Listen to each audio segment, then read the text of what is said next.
What is up, my brothers from another mother? This is going to be an important video that is going to clarify 4 things a lot of you guys don't have a ton of clarity on between the differences with men and women. This should help some of you guys level up. Some of you women that watch my videos as a fly on the wall, this will help you understand a few concepts that might have eluded you before. Before I get started into these 4 things, because some of them are going to be a little shocking, maybe surprising for some of you. These are not here to reaffirm some negative quitter belief like, see Rich, this is why you just should avoid women in relationships completely. There's always those guys out there. I want to emphasize that the point of these 4 tips that I'm going to give you, these 4 lessons that you're going to learn in this video, is so that you can learn them, accept them, and move forward understanding what they are. All right, point number 1. One of the biggest differences between men and women, and I think both sexes tend to have some difficulty accepting this, is that when it comes to women, we're more concerned with their past. Whereas with men, women are more concerned with our futures. They're not particularly concerned if you've got a notch count of 150.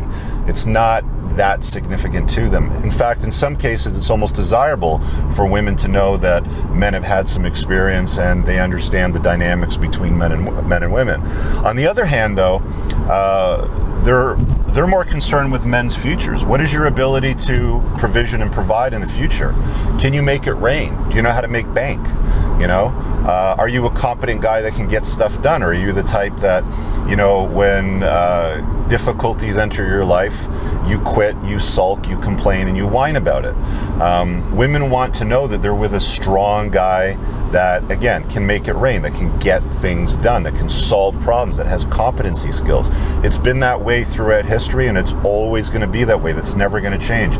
It doesn't matter how much of the feminist indoctrination narrative that we all take in society that tries to level the playing field and make it a blank slate equal sort of egalitarian layout where men and women are identical. We're not. We're quite different. And men, on the other hand, are concerned about a woman's past. And as you should be.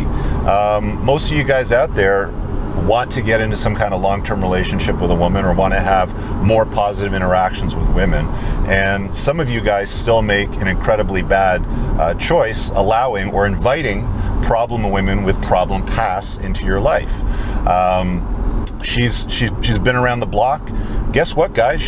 She belongs to the streets. She's going to have difficulty committing to you on a long-term basis. There's been plenty of studies done around this, and men with a lot of experience versus women with a lot of intimate experience out there are 2 different stories. You've got to be aware of that. Again, so to distill that concept, point number 1 is women are more concerned about men's future. Men should be more concerned about her past if they're evaluating her for a future, if they're thinking about inviting that woman into their life on a more intimate basis. All right, point number 2, and this is going to be a tough one for some of the ladies to swallow, and I think some of you guys might already understand this concept, but some of you really don't understand the significance of number 2. And it's that women have a overly entitled sense of self-worth today that is nowhere near aligned with their true sexual marketplace value. I'll give you a very good example of this. From time to time, I have consults booked with women. Sometimes they send me requests to do videos on something that they're stuck on. And I had this one the other day where she was late 30s. She made quite good money. She made about $30,000+ a month at the job that she was doing. She had done well for herself.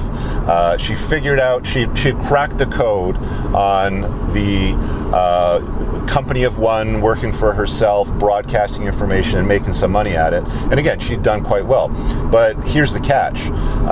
At her late 30s, almost at 40 in fact, she had 2 children, one of which she had earlier this year. So she's basically got a baby, and the other one looks somewhere around the age of, let's just say under the age of 4. And her ask to me was, I want to find a guy and I need your help. I'm single. I'm a single mom. Here's my story. I make a lot of money, but I want an alpha male that makes more money than me and is smarter than me. Now, this is not something that's particularly new. You'd think that this is the first time this had popped up, or I've never heard this before, but this is in fact quite common. She had no accurate idea of what her value was on the sexual marketplace. She was a pretty woman in her younger years, right? I know all these things because she linked her social feed for me to take a look at who she was. She was a pretty woman in her younger years, but after 2 kids, a marriage, who knows what else led up to it, her looks have deteriorated significantly. But she was at the point where she felt entitled, with a baby in tow and a small child, divorced. Her husband left her, by the way, because he got involved with another woman. But she felt entitled for a higher value guy than the one that had left her for another woman, with kids in tow, and expecting him to make more money than her and also be an alpha male. And I'll be honest with you, there is no man out there around her age bracket, because it's really around that age bracket that she's really going to have any opportunities, that would be, willing to take on the burden of another man's children, take on the burden of dealing with all the drama that's tied around that, for a woman that is nowhere near the peak of her sexual marketplace value. Women peak around 22, 23. After that, they're on the decline. Men, on the other hand, have the opportunity to peak much, much later on in their life. And when they do, it's actually good for men, because men can peak later in their life, let's say in their late 30s or so, maybe even closer to 40, depending on how well it is that they take care of themselves. But there's a big discrepancy, and women's self-belief, their entitlement of their sexual marketplace value is much, much higher. And it's simply because they've had so much free attention their entire life, mostly by thirsty betas and men that just throw it at them continuously. They get it off social media. This woman, again, she rode off a company of one business model, working for herself, making $30,000+ a month, obviously had a good following, obviously had the attention and adoration of a lot of people. I would imagine her audience seemed to be primarily female because of the stuff that she was promoting and selling. But there's no guy in his right mind that would choose that, an alpha male, let's say, that makes over $31,000 a month, because that's one of her demands. We know that women are hypergamous, so they always want better than what they are. Women only date and marry up on the socioeconomic scale. For the most part, on a short-term basis, if it's alpha C, they just want to have a one-night stand, a fling. There's nothing that's going to stop them from spending the night with some guy that was just in jail if he's alpha enough. But on a long-term basis, again, hypergamy says they only date and marry up. So you have to understand, as a guy on the sexual marketplace today, women have an overly entitled sense of self-worth, and have this belief that they're worth significantly more than what their true marketplace value is.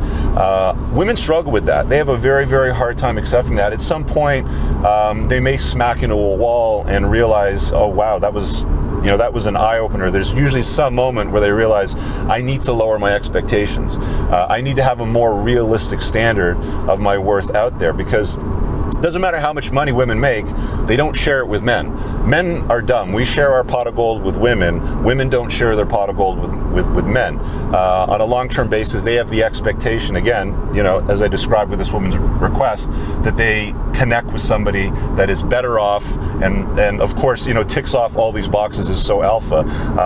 Many of the expectations that, women seem to have, it's like, must be funny, must be sweet, must be loving, must be kind, must accept, my children as their own, must be alpha, must be competent, must know how to change a tire, must know how to do, and it's like they have this checklist of 250 items that they expect you to meet for you to have the privilege of dating a late 30s woman with children in tow, one baby, and the dude that she was with left her. I told her straight up, you need to, one, either lower your expectations on what you're looking for, or two, take the father of your kids back, because one, it's better for your kids, and two, you're not going to do much better. I saw the pictures of the guy in the feed. But that's the cold, hard truth. Like, that's the cold, harsh reality that women struggle to accept. Men need to understand it.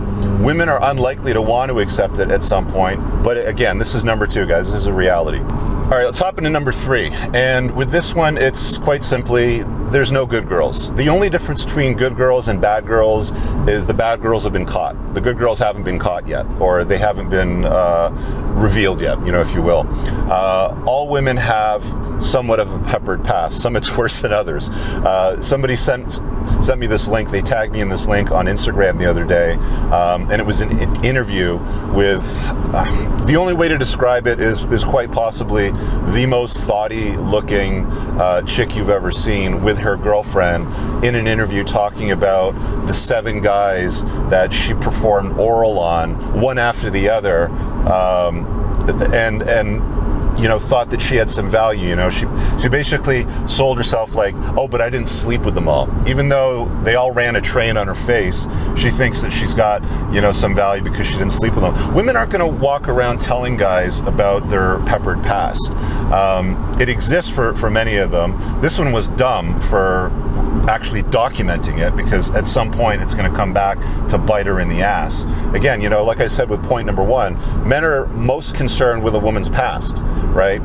But the problem is there aren't any good girls today. Unless you're in an Amish village and you wife up one of these Amish girls, where the community is well known and you've known her past. If you're out in a large urban coastal type of city with many millions of people living there, you're not going to find the good girl. There are no ones. There's some good ones and there's some bad ones, but there are no ones. Again, the only difference between a good girl and a bad girl, guys, point number 3 is the bad girls have been caught. That's the only difference. The good girls have some stories covering up what it is that's going on. So just understand that when you're getting out there. A lot of guys will approach dating in the sexual marketplace going, I just want to find that one. I just want to find that good one. And that's the absolute wrong way to approach it. You need to look at women in the sexual marketplace today in the modern world, after all these waves of feminism have changed the sexual marketplace, for what it truly is. All right, the fourth and final point, which some women are not going to like me revealing this, and some guys, this is going to be a difficult pill for you to swallow.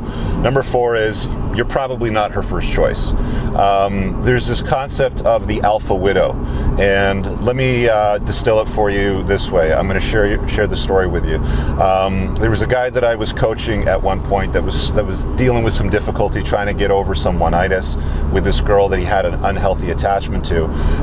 But after I think it was about 4 or 5 weeks of dating, he wanted to be, exclusive with her. So he brought up the where do we stand talk. And I've said this many times, guys, this is for women to bring up. Men bringing up the where do we stand talk is always a bad maneuver, but let's set that aside for the time being. So he brings up the where do we stand talk. She agrees to be exclusive with him. He thinks everything's, hunky-dory, tickety-boo, but he still has some weird tingling sensation that something's wrong. His intuition's talking to him, saying, hey, Bill, you might want to check out this, or maybe investigate this a little bit further, or think about that. By the way, guys, listen to your intuition. It's a really important component of doing well in the world as a guy, because it does speak to you and it picks up on a lot of shit that a lot of us tend to ignore, or maybe just kind of brush over very quickly. So anyway, back to the story. She's in the shower one day. It's in the morning. He decides to go to her laptop and look at her emails. And he finds there an email from the week before, literally 2 days after he had the talk with her about, how they would commit to each other. And she sent this email to this guy that she was dating recently that had dumped her. And this is what an alpha widow is. They won't tell you this. They don't have a t-shirt that says, hey, by the way, I'm an alpha widow. But this is what he discovered. She sends this email to this guy pleading with him to get back together with her. They would be perfect together. They were both in their 30s, by the way. I think he was about 34, 35, and she might have been about 31 or so, a few years younger. But she was basically pleading with this guy, please, let's get back together. We would have beautiful children. I'm very successful. You bring something to the table. It would be amazing if we could be together. Please, please, please. And this crushed him. You know, this broke his heart, because this was sent out literally days of them having the talk and her committing to him on a long-term basis. So you got to understand that for the most part, a lot of guys get into long-term relationships with women, and you're not her first choice. And it's my recommendation, guys, on this fourth point, that you never, ever, ever, ever, ever waste your time in a relationship with a woman where you're not her first choice. You're never going to get her best. She's always going to be pining for some other guy. And throughout the course of that relationship, you will go through a process of betatization through 1,000 concessions, which will ultimately render you completely unattractive to her, and she will probably end up cheating on you or leaving you at some point. So I'm going to leave it at that with those 4 points. This is an incredibly important video. Guys, I want you to learn lessons from this. I don't want you to get mad at the world. I don't want you to be like, see, Rich, this is why you just shouldn't bother with women anymore, and they're evil. No, that's just the reality of the world. Now that you've known that, now that you can see, you know, the code in the matrix for what it is, how are you going to respond to this, right? Take this lesson, share it with somebody. There's a friend of yours out there, I guarantee right now, that probably needs to see this video, that one of these 4 tips will offer some clarity for him on. So I offer you that suggestion. Number 2, subscribe to the channel. A lot of you guys watch these videos unsubscribed. Hi, I'm Rich Cooper. I talk about a lot of stuff that helps you guys become better versions of yourself. I've seen a lot, I've done a lot, I broadcast a lot. I'm here to help you with that. If there's anything that you want to connect with me on a more intimate basis, pinned in the top comment, there's a bunch of useful links, books that I recommend reading, my men's community if you want to connect with me for coaching, so on and so forth. Hope you guys enjoyed the video. Leave me a comment below and smash the like button. We'll see you guys in the next one. Peace.